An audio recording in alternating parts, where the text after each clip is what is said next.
Everybody, it's Jeff Lightsy Jr. here with the Black Boss channel. Thank you guys for tuning in. Today we have a good conversation going on. We bring in my guy, Mr. Tony Lindsay. How's it going, Tony?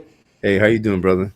Pretty good, pretty good. So, Tony, tonight we are talking about the film King Richard. King Richard is the blockbuster film about the just a few years in the making of Serena and Venus Williams, prompted by their father, Richard Williams, and it has gotten some rave reviews. It's number one in the box office. It was a great movie. I love the film, but it does have its fair share of critics. There is a small sector of what we could call feminist, or I don't even know really what to call them, Tony. But first, let me ask you this: when you first saw the film, you're someone who makes film. You can appreciate some good hmm art. What were your thoughts of the film King Richard? Well, I gotta admit, at first, I was thrown a little bit by the accent, that Will Smith was using when he first did it. So I was a little apprehensive about the film, but I gotta say, it was good.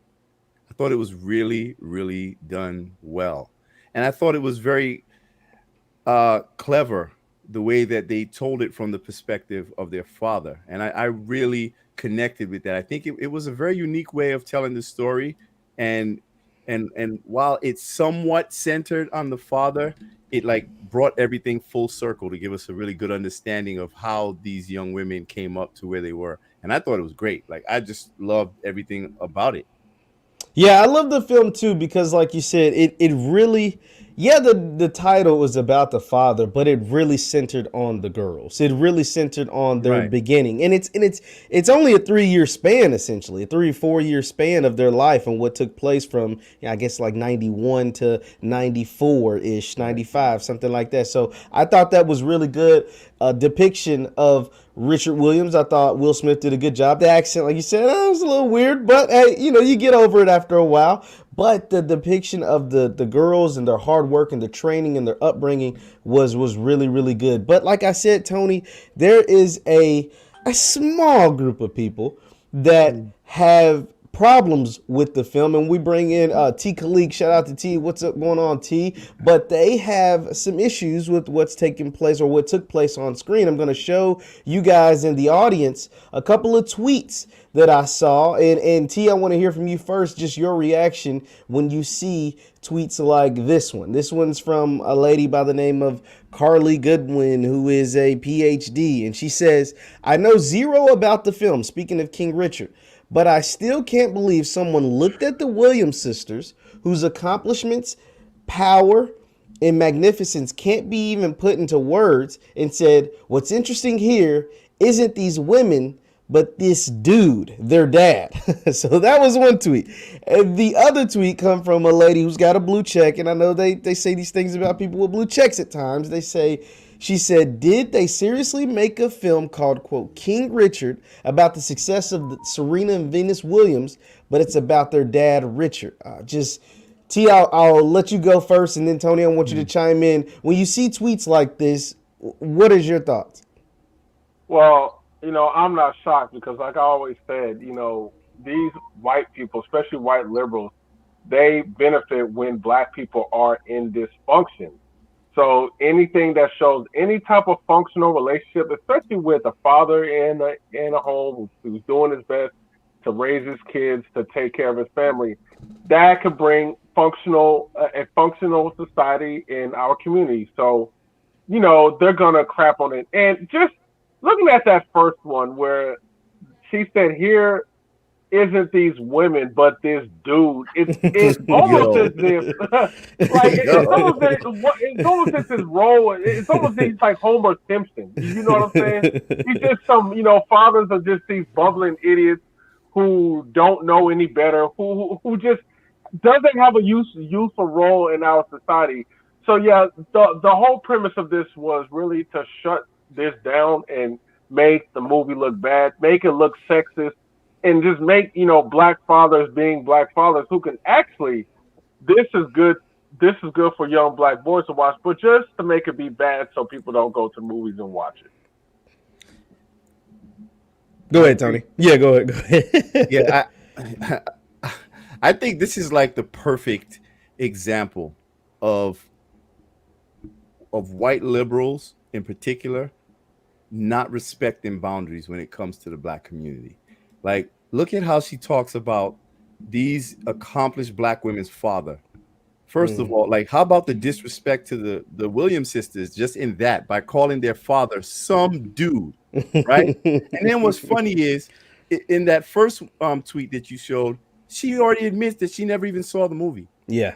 You didn't even watch the movie, but you're so ready to just throw out the disrespect like that. I wonder, were they triggered by the word king when it comes to a black man? Is it why is it that whenever a black man is exalted in any way, especially when they're held up by black women, you always see the feminist brigade jumping in to try to shut it down? So this is just a typical example of the anti-black misandry that I believe is one of the defining elements of the feminist movement. Well, and the thing is, these white feminists need black feminists in there because the black feminists bring that racial baggage, and then in essence, it makes white women look like there's some victim minority class, you know, because white women are all of a sudden acting like they were not in cahoots with white men for enslaving black people. It's almost as if they were being oppressed too, and they rose up and they fought against white men and allied with black people, in which we all know that is a lie. White women were complicit. And white women are some of the most privileged women in this world. They are the most protected women in the world. For them to act like victims like this is exactly why they are they want to tear down black fatherhood and raise black feminists, because it makes them look like there's some minority victim class. So then that way everything could just be scapegoated to the white man while they get away from it and then just reap the reward. Well, I think they also white feminists in general enlist black women for access to black men, because there really is no access, to black men when it comes to white women. Although we see all the tropes and they try to kind of convince people that a black man's dream is a white woman. What do you mean by access, though, Tony? When I say access, meaning infiltrating the community is much more difficult as a white woman than if you can enlist a black woman who is already a part of the black community. You understand what I'm saying? As far as planting the seed of dissension and conflict. You understand? It's not a familiar territory for white women to just walk up in a black space and just be like, yeah, your men ain't shit. They can't do that. So it's much easier to enlist black women to do that by befriending them and convincing our women that their struggles are akin to theirs. Therefore, we see our black men through the lens that white women see their men, which technically they don't even really see them that way. They just want to convince, black women that black men are the problem.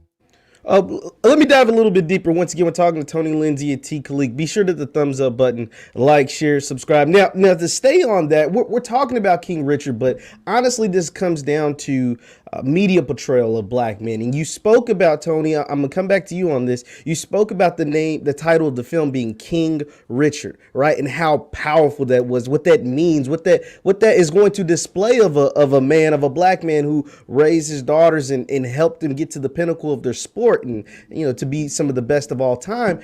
But you spoke if the name was changed.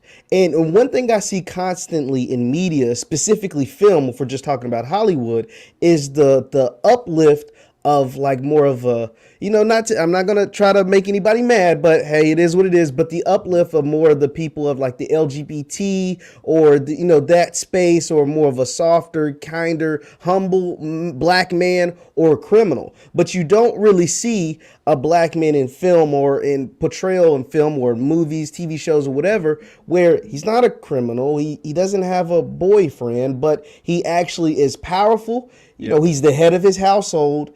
And he promotes his daughters and loves his daughters unconditionally. Am I right? And he's masculine. Exactly. And he's also protecting and covering his family. See, where a lot of people may have looked at that woman, that movie and said, oh, he's a bully. He's this, he's that, he's controlling.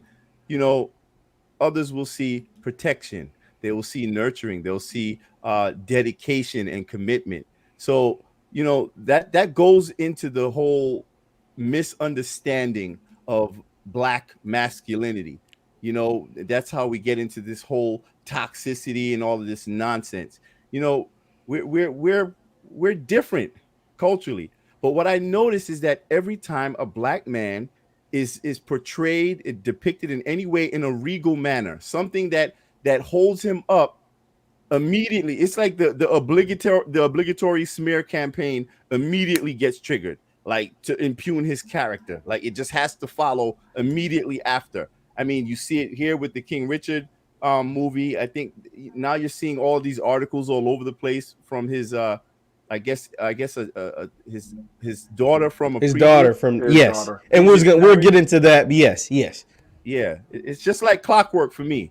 But you can go ahead and get into that because I have a few thoughts on that as well. T, did you have something to say about just like I said, the depiction of Black men in film and in cinema, just like Tony said, if it wasn't King Richard but something else, I feel like the connotation or some of this backlash that you're getting wouldn't have taken place. Right. No, and yes, Tony is absolutely right. A Black man being a head of the home, taking care of his kids. Because I'm going to be honest with you, I've seen some good films with masculine Black men in it. I would say True Story, and I believe that Black Western on Netflix. But the only issue with that is that those Black men are killing each other. You know what I'm saying? They're not protecting any communities, and they weren't quote unquote acting hood or whatever, but they are murdering each other. And the thing is, they want to put out that the only masculine Black man who is out there are criminals, which is not true. But yeah, what the white feminist does is it's very dirty, because to me it is a racist thing. They wouldn't do that to any other racial group. They only do it to us so we can be like the low hanging IQ thinking fruit. So then that way, when they pass these ridiculous policies and agendas that doesn't serve Black people, they will try to rile up the Black women and the Black feminists to kind of get the Black community on board with it. That's all that this is about, man. Yes. Now Tony spoke about the recent comments by one of Richard Williams' daughters from a previous marriage. It's this is the headline from Yahoo. It says Venus and Serena's half sister slams King Richard. The biopic, quote, "Those girls grew up to the top while his children had to suffer." And this is an article that talks to Sabrina Williams, who is a 57-year-old daughter of Richard Williams from his previous marriage before he got with the mother of Venus and Serena. And she goes on to say, this is the big quote. It says, quote, "Truth be told, those girls," meaning Venus and Serena, "rose to the top while his other children had to suffer because of the choices my dad made. We were raised in poverty after he left." Now, this is talking about he left her family and went and got with Serena Venus's mother and raised that family. So, Tony, are you saying this was a clear kind of smear campaign to come out right after the movie was released, or is she kind of justified in feeling this way towards her father? Well, first of all, we don't know the details of her relationship with her father, and that's the thing that always sticks out to me whenever it comes to these smear campaigns against Black men. We're so willing to accept the negative narrative without even bothering to verify it. The moment somebody says something negative about a Black man, he's a deadbeat, he's a criminal, he has this type of a past, we immediately accept that by default. So just based on that alone, I don't know if what she's saying is the truth. No one has spoken to the Williams sisters about it. No one. I don't see any articles where they spoke to Richard Williams about it. But yet everyone is just running with this, and it's not just Yahoo. It's Variety. It's the Griot. It's just all of this anti-Black misandry that's all over the place. So for me, I'm not jumping on that. And I also and here's another issue that I have with this, right? Why did they have to include his previous family in that movie if that was not Serena and Venus's experience? Why are they not allowed to tell their story through their lens coupled with the role that he played in their lives. Why does it have to be why do you have to throw that in there? We don't even know if they even know any of that. So this is what I'm talking about. Yo, I agree with Tony, and what this reminds me of is I think of when Kurt Franklin and his son fell out, and of course his son was the one that went from the world and released the audio, and people were jumping down Kurt Franklin's throat about his fatherhood, and the same thing with Dr. Dre and his daughter when Dr. Dre cut off the funds for his daughter, and this situation is similar. We don't know the backstories, we don't know what happened when the family split. So we cannot just jump to a conclusion and then automatically just believe the daughter.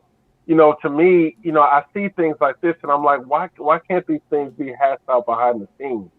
And I start thinking to myself, I'm not trying to be a conspiracy theorist, but is there like a vested interest, or is someone, coerce this person to come out and speak against her father like that? Like, where were you all these years? Like, why now?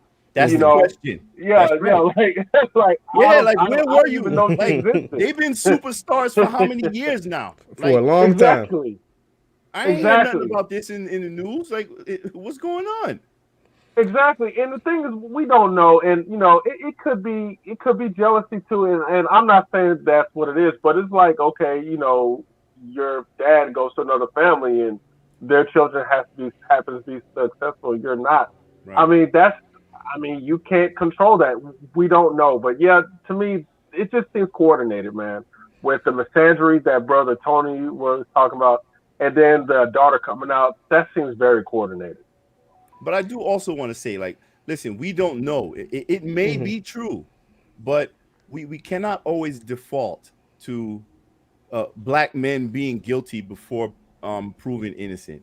And that's the problem that I have with this, and that's the problem I specifically have with the media, the mainstream. It's just this whole media campaign, and we're talking about King Richard, but you see it like everywhere, even with the Dave Chappelle thing, right? It's like every time you see black masculinity, uncompromising masculinity on display, they got to come out with the attacks against him. He went to his old school, recently. I guess they were supposed to like build a library in his name or something like that. So he went there, to speak at the school and all that. And I guess there was like one or two kids that said some, like you're a bigot or some crap like that. Yeah. That was the top story. It had nothing to do with all of he gave out Thanksgiving meals and he did all this. He had a great reception. Everyone loved him. There was like a tiny group of people. For all we know, they could have been planted because you know how this goes. Yeah. But that became the main narrative, that Dave Chappelle was attacked and berated by being called a bigot at his school. And then you just forget about everything else. Once again, we're talking to T. Khalik and Tony Lindsay. Be sure to hit the thumbs up button, like, share, subscribe, guys. Now, what I will ask you, Tony and T, that this movie, albeit it does have its detractors, is very commercially successful and successful within the community. Do you believe, as someone who makes films and as someone like myself who indulges in films, do you believe this will set a precedent for other, producers, family members, whoever that have masculine fathers to create and produce films that show their dads where it's not violence, they're not hoodlums, they don't do these things, but they're masculine, they have their ways, they can be stuck in their ways, they're not always right, they're not perfect people, but they are men and they are leaders of their families. Do you believe this will start some sort of a wave or a list of films that will show more masculine black men on large Hollywood screens? Absolutely. And I'm actually very much encouraged by it. Even my own film, I put a movie out, which is actually going to be released very soon on Fox Soul Network, Where Hearts Lie. And the depiction of a single father, it's not a shoot 'em up movie. It's a good story that depicts a black man. He's in a positive light, in a masculine light, he's hardworking. You know what I'm saying? He's not a drug dealer. He's not a criminal. He's not shooting anybody. And I'm encouraged to see these types of depictions becoming more mainstream, because I guess at some point maybe it's kind of starting to click. Like, okay, these black folks, they're on to us now. They're wise to the game. They want to see something different. So I am encouraged to see that, we have this desire to see better, in our community, because it's there. These are real representations. That's the thing about it. Like, all of the depictions that you see, like out there on Power and this, that, and I mean, is that the reality that we're all living in? Like, every day, everybody's getting shot and murdered. Come on, bro. Can we see some real, content? See something that we can look at and see ourselves in. So, I'm happy to see this. I want to see more of it. And I, as a filmmaker, I'm going to be bringing more of that myself. And yeah, I agree with you. And just what's interesting is that, when the movie King Richard came out, how everyone is shocked that there's a depiction of a positive black father. And to me, that's a problem, because, man, it just seems like that type of content is starved in our community. It's just shocking for a black man to be a father and taking care of his kids. But, I know many black men who are like that. That's right. But the way we are not supposed to be depicted like that. We are supposed to be depicted as dysfunctional, so it can reverberate on our children, and then our children believe black men, all they're supposed to do is be rappers or some sports players or some drug addicts and things of that nature. So I do believe the success of this film can possibly spur off many other films. Like I said, check out Brother Tony's film of depictions of positive black men. And then once our young black boys see, hey, man, it's cool to be responsible, taking care of our families, not engaging in violent behavior and things of that nature, that's the way that can have a positive community. That can have a positive thing on our community overall. Yeah, it humanizes us, and it shows us as men, not as children or criminals. As we've typically been portrayed for as long as I can remember in media. Yeah, Tony, you hit on some really cool things. Be sure to hit the thumbs up button, by the way, guys. Like, share, subscribe. Tony, you hit on some things because you said that it's relatable. When I watch King Richard, now granted, I don't know Richard Williams. I've never met the man. I don't know the Williams sisters, but his demeanor, the way he acted, the way he spoke, those things reminded me of my own family, right? Like that, it reminded me of the strong father and the mother, to get that allowed him to say what he said in public, but got right with him in private. Like, these things are typical and are relatable because it happens in everyday life. Well, like you said, some of these things that you see on whether it's Power or Empire or whatever, those things aren't realistic. Selling a bunch of dope, shooting a bunch of people, going out here doing all these things. That's not real. Like that's real to a small, very, very small demographic. It's entertaining, I'll say that, but there are other forms of entertainment that actually show and depict a real natural black family. Yeah.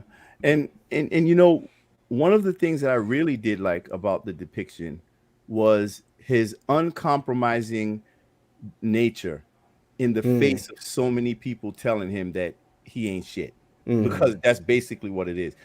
How many of us actually see that, in movies, in entertainment, TV shows? How many of us see the black man who is not afraid to stand up and take control and speak truth and power without fear of consequences? We don't see that too much. We don't see that at all. Not enough. Right. So for me, it's refreshing, because I always think about the younger generation and everything, that I do. And I just think it's a great depiction for them to see that, to have that unapologetic commitment to truth and just the tenacity to move forward in the protection of your family and doing what is right. Listen, man, so many people told that man that he couldn't do it, and look what he did, and look where his daughters are now. Man, Absolutely. Yeah, it's similar to LeVar Ball and his kids, because I remember ESPN hosts, they were saying he was mean to his kids. He don't know what he's doing. And because, he was an outspoken black man who didn't care what people think. Like, he said what was on his mind. He never backed down. He never apologized. and his sons aren't abused. I mean, three sons about to go into the NBA. How are they abused? And if you look at the way his sons are, they respect their dad a lot. Yep. But yeah, they don't like that type of black man because that black man can You set can't an control him. example for other black men. Yes, exactly. That outspoken, I'm gonna do what's right. I don't care if you get mad. That's radical because that radicalness can bring a lot of change in the black community, in which I feel like we have a lot of stagnant, stale ideas that has not evolved community at all. So they don't want that outspoken black man to step forward, take charge, not care who gets mad or That's right. who gets offended. But yeah, I think the new wave is coming. Dave Chappelle set it off, and I just hope it keeps on going. Absolutely. I want to stick with that. You mentioned Dave Chappelle, and Tony, I know you got some things to do, but we can close out on this. After watching the Dave Chappelle and what took place, and he stood 10 toes down, and seemingly nothing has changed for his career, for his life, or anything. We watch this King Richard film, and we see the back, the detractors or whatever, and nothing has stopped the momentum of that film. It has continued to rise to number one. Is this laying the foundation of black people that, hey, there's no feminists, there is no, whatever kind of community, kind of people that could stop you from being unapologetically yourself? Is that something that you all believe will continue to push forward? Yes, absolutely. And I think that black men and women are becoming more unified in at least a certain level of understanding of the constant attacks on our community. I mean, this has been going on for way too long now. Like, absolutely. The jig is up. Like, we can see what's going on. And I think when you see black men standing 10 toes down and still prevailing, that sets a precedent, that sets an example for others to follow. So this is just going to keep getting bigger and bigger and bigger. And I think what's kind of funny a little bit is, I think, and I hate to get political on this, but black people have been very much aligned with white liberals and Democratic Party and stuff like that for a very long time. And I think with the recent betrayals and the recent overt betrayals by our allies, I think it has somewhat disheartened people and kind of shook some of them out of that trance that we're in. And people are starting to see things more so for what they are. Like, damn, these people are lying to us. Well, what else is going on? So I think the more that, because we know Hollywood is a very liberal environment, and we see that all other groups are always being given so much attention while black people are being ignored. So maybe black people are starting to wake up to the fact that all we have is us. And if that's the case, then when they attack your men, black women, they're attacking you, they're attacking your families, your children. So, man, I'm here for all of it. Yeah, man. And the thing is, any African American, especially in the spotlight, the people who's been following you, the people who know your work, who knows how more you are, you don't have to apologize. Right. And Dave Chappelle proved that. You don't have to apologize because we know what you were trying to say. We know what type of man you are. You're not out here really trying to kill transgenders. You don't even have a track record like that. What that whole thing was designed for Dave Chappelle to do was to buckle down and fold and emasculate him in front of the entire world, especially in front of the black community, telling other black men, you better not step out of bounds or you're going to end up just like Dave Chappelle. But for people like him to stand up, that can encourage a lot of other black people, especially black people in the spotlight, to say and do whatever they want to do, especially if they're on a righteous path, speaking truth to power to wake other black people up. And they don't want that, especially if you have power like Dave Chappelle. So yeah, I'm really liking this movie. Like I said, I'm liking how King Richard is coming out. And it seems like the majority of the black community is siding with the movie and not with these wacko feminists. Same thing with Dave Chappelle. The majority of black people are siding with Dave Chappelle. So yes, these black celebrities need to understand black people got your back. The heck with these white people. We don't need them. We got your back. And just real quick, like I like the part where you were talking about feeling no need to apologize. I think that's very, very important because we always get taken off our square when, when we get these attacks, and then you ever hear, like, when you're always explaining yourself, it makes you look more guilty. Absolutely. So Absolutely. it's like you're giving these people power over you when you always feel like you got to explain yourself, you got to apologize all the time. Absolutely. It distracts from what you're trying to do or what you're accomplishing. The same way with racists. The new racism is just fostering endlessly this debate on whether racism exists or not. Like, you never get to focus on the topic. So as long as our people stay focused, stop explaining yourself, because listen, you don't have nobody to explain nothing to. Like, if you know why you're there, if your intentions are righteous, then you don't have to explain anything to anyone. Those are the people that you trust, the ones that don't waste time answering to nonsense. Yeah, I agree with you completely. Go for it, T. No. I was just saying I agree with them. Explaining yourself for things that you don't have to explain is just silly. And going on apology tours, it just makes you look weak. It really does, and that's all I want to add to that. Yeah, the thing is, what's so beautiful behind what you guys are saying is that a lot of times when you see these celebrities or whoever that go on these apology tours or whatever, who are they apologizing to? They ain't apologizing to us, because nine times out of 10. We're not mad about what Dave Chappelle said. We thought the stuff was funny. We aren't mad about King Richard. We were inspired. We loved it. We loved the depiction of the black man on screen that isn't, wearing a dress, or that isn't, buckling to somebody or shooting people that look like him, or et cetera, et cetera. So we love that kind of stuff. And like you said, as long as you stay strong, your community backs you up. And it's proven at least twice, and I'm sure way more times, but at least twice this year in mainstream media, on the mainstream, as far as when it comes to Netflix and Dave Chappelle and this film with King Richard. Yeah, we weren't even tripping about Kevin Hart 10 years ago when he made that joke, which he apologized for. It was some weird hater. It probably was a white person who went there and looked at this man's 10-year-old tweets. I mean, you really had to search for that. Search to emasculate him. I mean, look at the links that they go.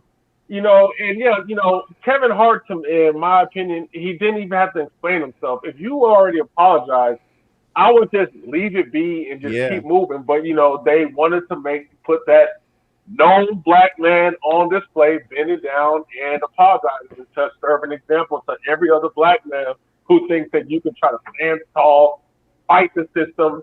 Same thing with Nick Cannon. They broke him down hard. But like I said, I'm glad new black men are coming behind them and standing up and saying, nope, this is not what we're about. We're not going to sit here and apologize for nothing, for absolutely nothing, just for some agenda. No, we're going to stand strong. So, yeah. And I think it was a good point that you made, Jeff, when you asked the question, like, who are you apologizing to? And we really need to think about that to black celebrities, or, especially black men who find themselves, is in on high, public platforms. Like, whenever you get called to the table for all of this nonsense, who are you apologizing to? Think about who you're apologizing to, because 9 times out of 10, you're not apologizing to your own community. You're apologizing to somebody else. Absolutely. That's very true. Like the black community ain't yelling at you. We over here to support you, telling you to stand up and fight back. You ain't did this wrong. That's right. But it really does show, and why we need to be independent. Because to answer your question, they're probably apologizing to the white people who fund them, because it's just that they want to maintain their life, maintain that money flow. So that's who they're apologizing, and it shows that we got to really start becoming independent, doing our own, so we don't have to keep relying on them, because they're going to go. But there's a funny thing about this whole apology tour stuff. You got to remember, ain't nobody forgiving you anyway. This is cancel culture, right? That's the driving force behind cancel culture. That's The That's very true. liberals. The liberals. Unless you're reading books and writing essays like Nick Cannon did, recommend a Yeah, bunch of and books don't outside of your community that has nothing to do with your community. Writing essays, yeah, you yeah, may you got get to totally like forgiven. abandon, walk away from your community completely Mhm. for them to quote unquote forgive you. And even that's a slippery slope in itself. Nah, who are you? Who are you seeking approval from? Like, who is it that you want to accept you? That's the real question. But Yeah. you know what, brother Tony? I'm thinking maybe black people should adopt that same thing. Anytime we get disrespected, especially by these white liberals or anyone who just, just for example, how Joe Biden disrespected someone who ain't black, we probably need to be hardcore about that too. Write some essays or demonstrate how much you care, Write a because letter. this is just all just lip service. We're not going to just accept these apologies. No, we're going to go further.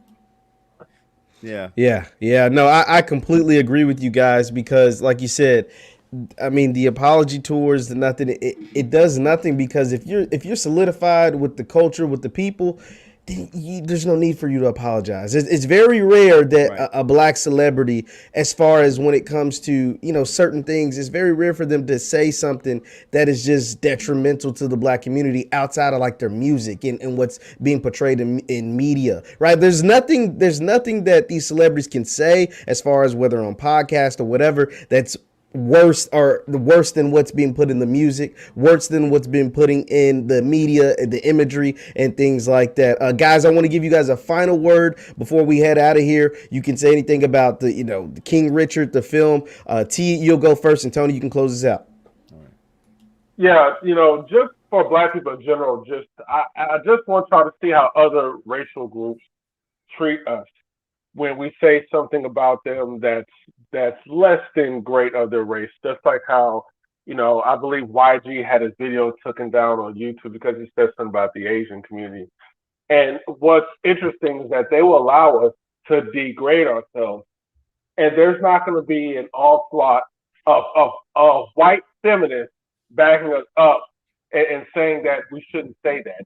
We can say anything about black women, and the white feminists aren't going to be there. So we have to understand that they want us to keep disrespecting ourselves, saying the worst of the worst about our community to be in dysfunction. They don't care about it. They can keep saying they care about black people, but the minute we say something about the LGBT, maybe minor, whatever it is, they're going to come for us and they're going to try to cancel it. But we said the exact same thing, like how Dave Chappelle said, you can shoot a black man and no one is going to care. But say something about the gay community and feelings, and you're going to get canceled. So what that shows is that these people aren't playing with us, and we got to get out of this fantasy world. We're just playing along. We're over here creating music and dysfunction there in our community while allowing other people to stand strong on their morals. And that's all I got to say on that. Right. I just want to say briefly, I mean, I know, like, especially in this conversation, and quite often, I kind of go in a lot on feminists or white liberals. And the reason why I do that is because I believe that they present a greater danger to the black community. But whenever I criticize, Democrats and liberals, it's not an endorsement of Republicans or conservatives, right? I mean, I'm an independent, like everything. And I think as black people, we have to be, as Dr. Boyce Watkins says, be one. Like, I'm black first before anything else. And we have to get to a place where we understand that these political parties do not have our best interests at heart. And once we accept that, then we'll be better equipped to navigate through this political process with more intelligence and common sense, and know that you can build temporary alliances if needed in order to advance your interests. But when you start to be afraid of being judged and called names for expressing your point of view that may align with someone that you don't normally agree with, that's a problem. Don't let people bully you out of your own perspective and common sense, because the people who are trying to silence you, those are the people that you really have to watch for. what do we tell our children all the time? We always tell our children to ask questions. We always tell them to think, be critical thinkers. So whenever there's anyone out there that's trying to shame you or silencing you for sharing your perspective, that's someone that you cannot trust. Absolutely, Tony. Just to kind of go off that, and we'll wrap it up after this. You know, these people who criticize the film King Richard and then criticize King Richard, but then praise all these black men in dresses or praise you. I mean, if the movie was titled Queen Richard, it would probably got a whole, it would have got a hell of a lot more, rave reviews from certain people, right?